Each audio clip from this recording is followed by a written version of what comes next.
been known for under Buzz Williams. They've been known for mental toughness, which I don't think they're mentally tough this year. Hey, welcome to the TexAgs Rewind. I'm Caitlin Torn. Usually David starts this off, but he passed it off to me today. Had a lot of good people on the show, and I'm going to pass it back to them over at the table and ask first David who his favorite speaker was today. Wasn't you guys. I like you guys a lot. I wouldn't think that's either. I'm going to go with, are you guys familiar with right now one of my favorite people, Jim Schlossnagle? He's good when he comes on. I give him credit. Baseball, if you watch the Rewind, you probably know baseball is good. Schloss was on here. What else? I think Logan Lee was better than Schloss today. Okay, see. Normally, Schloss is that's better. That's blasphemy. But Logan Lee did an excellent objective breakdown of a lot of the issues with the basketball program. Ronnie? Schloss always did. Always. I mean, the guy's great. He's really good. It's not that he's just a good coach. He's a fun interview, too. Yeah, man. he's good. He's a real guy. You know who else is fun?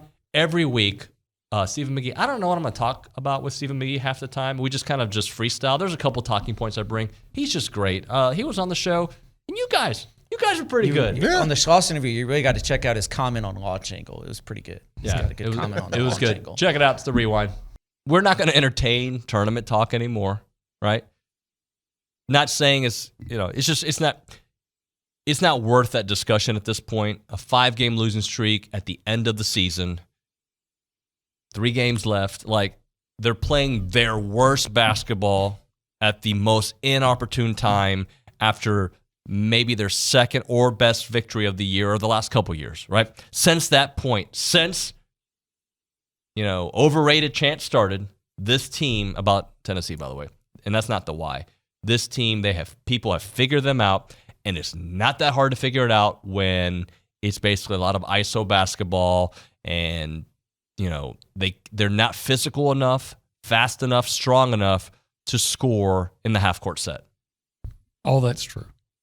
And I watched South Carolina, and they're not like a bunch of crazy tall guys down in the low post, but they're moving the basketball all around the offense and just finding backdoor cuts. And they had 17 layups last night, 38 points in play. They had 22 assists. And A&M, they too often settle for 3-point shot, which I understand you have to shoot some. Yeah. And they made a couple, but you have to. They missed every one in the first half. But yeah, at some point when when you're approaching 0 for 10, maybe you think, okay, let's try something different. And as a matter of fact, I asked Buzz Williams after the game, I said, was there any part in the game? Because they went on a 17-1 run. It was great. And 14 of those were just attack the basket, get fouled, get layups. And then when they hit a 3, they took a 3-point lead. When they finally hit one, it was at that time they were 1-13. But and I asked him, I said, did you ever discourage your guys about shooting the threes and encourage them to instead start attacking the basket? Because it looked like that's what they did in that stretch. And among other things, he said, well, I didn't think, to be honest with you, that we took many, if any, bad 3-point shots. I'm like, it's really kind of not the point. There's a standard that has to be met, and I welcome that, and I think we all do, right? Yeah, totally. I love that there's we don't necessarily care as much anymore about just being a talented recruit. We want really good, talented football players here that buy into what it is that we need to do to be champions as a football team. The team is always first, and I feel like at times it almost came across that the athlete or the individual was as important or more important than the game plan at times. And so I'm excited that everything appears to be very well run and organized from the top down with Mike Elko. And I think most importantly is the team message, and that you're going to win and you're going to lose football games together, not as individuals. Did you feel like when you were playing at Texas A&M that everybody was, quote, bought into the team first mentality? And if not, how did y'all react to the guys that didn't? Good question. I mean, there's always we got 120 18 to 22-year-olds, you're always going to have guys that are on the fringe. I mean, think about a guy like Von Miller, even, who's arguably the best Aggie to ever do it, and a great representative, off the field as well. Not to say he's perfect by any stretch of the imagination, but earlier in his career at A&M, he was not a guy that I would say was fully bought in and committed both on and off the field, right? But then a switch flipped for him, and when Sherman got the job, he became a real professional in his approach, not just on game day, obviously, but on the practice field and in this time of year, the off-season programs. He was a leader, and so that's when you saw his career change. And so, different guys come along at different periods of time, but ultimately, if a guy's not willing to do what the team's asking to, then I think they're going to get confronted by the leaders of the team. And that's what happened on our team. We had some really, really good leaders that were, they were willing to go say what needed to be said to whoever it is on the team that needed to hear it. You had Ali Camarillo there at 8, with Caden Kent at 9. Did you like what you saw from those two there? Sure. Yeah. As long as they get on base for those dudes that are coming up. I try to balance the lineup out, right, left switch, try to make it a little bit challenging on the other team, coach, on the decisions that they make. So as long as those guys get on base, I haven't looked at the numbers, but I know their on base percentage is solid. They've gotten some hits. Ollie smoked the ball to right field. Just missed, again, another situation where the outfield was playing so deep in a normal game. That ball this weekend will probably be at least a double. But yeah, those guys have been doing a nice job of getting on base. That's all we need them to do down there is get on base, because those horses coming behind you can do some damage. Big picture question. 5 games in 6 days beginning tomorrow, Coach. What do you need to see from your team during this stretch that'll give you another dose of confidence before conference play begins in 2 weeks?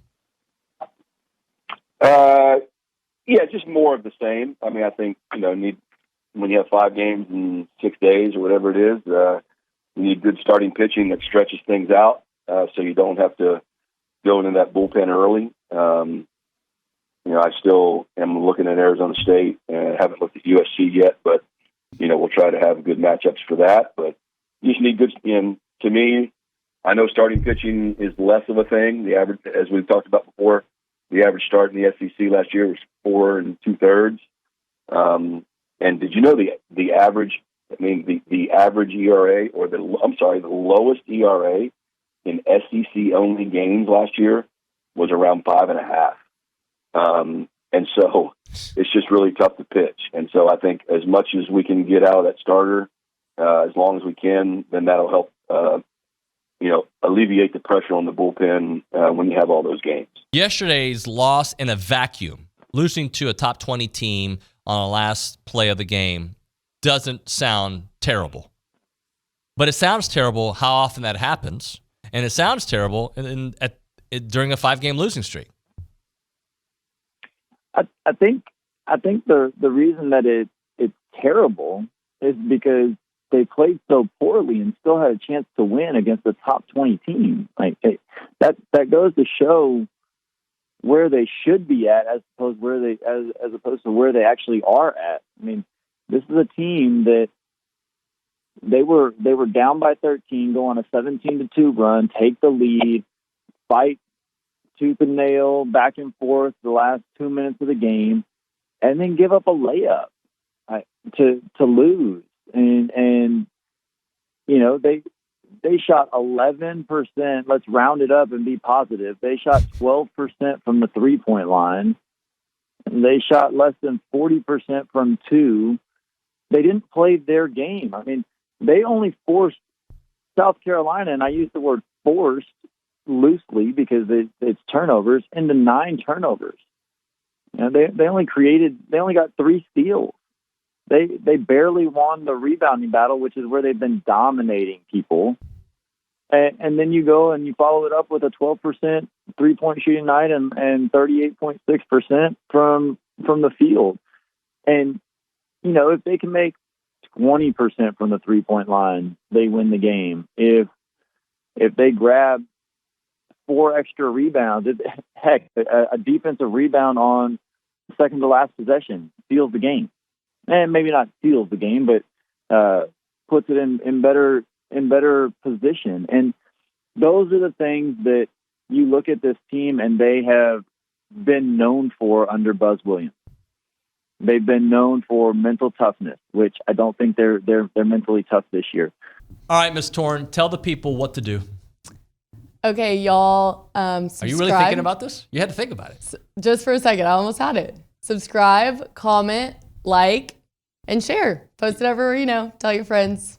See, I like Thanks that. very much. See, and I should have probably edited it with that, but can we sign up for notifications? Can we do that? I think so. You should click that notification bell so you never miss another Admittedly, TexAgs I don't know rewind. anything what we're talking about. A lot of talking, a lot of people. We'll see you next time.